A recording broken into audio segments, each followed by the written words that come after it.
China ने अरुणाचल प्रदेश के 27 locations के नाम बदल दिए, जिसमें माउंटेन पासेस, रिवर्स, लेक्स और इनहैबिटेटेड एरियाज भी शामिल है।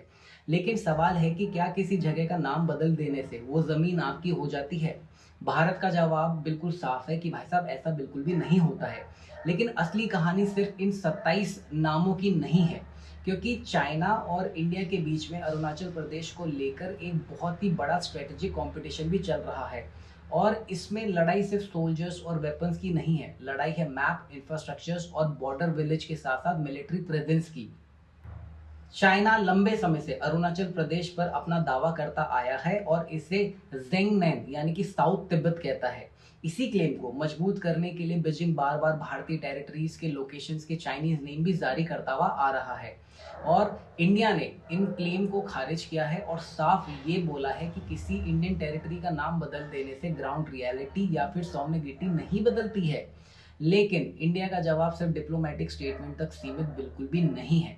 भारत अब अरुणाचल प्रदेश के बॉर्डर एरिया में अपनी प्रेजेंस को और मजबूत बना रहा है, और जिसमें सबसे पहले आता है मैप और ऑफिशियल डॉक्यूमेंटेशन।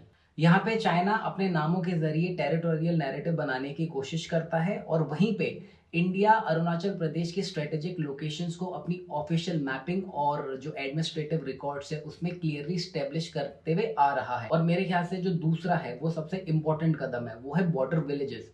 चाइना ने तिब्बत में कई मॉडर्न बॉर्डर सेटलमेंट्स विकसित किए हैं, जिन्हें वो अक्सर जियोकिंग विलेज के नाम से कहता है। इंडिया ने इसके जवाब में वाइब्रेंट विलेज प्रोग्राम शुरू किया है, जिसके तहत अरुणाचल प्रदेश के बॉर्डर विलेजेस में road, electricity, telecom, health care, education और लाइवलीहुड इंफ्रास्ट्रक्चर डेवलप किया जा रहा है। लेकिन ऐसा वो लोग क्यों कर रहे हैं? वो ऐसा इसलिए कर रहे हैं क्योंकि स्ट्रेटेजिक थिंकिंग में एक सिंपल प्रिंसिपल है, और वो ये है कि an inhabited and connected border is stronger than an empty border. और तीसरा बड़ा जवाब है इंफ्रास्ट्रक्चर। अरुणाचल के डिफॉल्ट हिमालयन टेरियन में अगर रोड्स और ब्रिजेस कमजोर हो तो सैनिकों को सप्लाईज और फॉरवर्ड एरिया तक पहुंचना मुश्किल हो जाता है। इसीलिए इंडिया का बॉर्डर रोड्स ऑर्गेनाइजेशन यानी कि BRO स्ट्रेटेजिक रोड, ब्रिजेस और टनल्स पर लगातार काम कर रहा है। इसका एक सबसे बड़ा एग्जाम्पल है सीला टनल,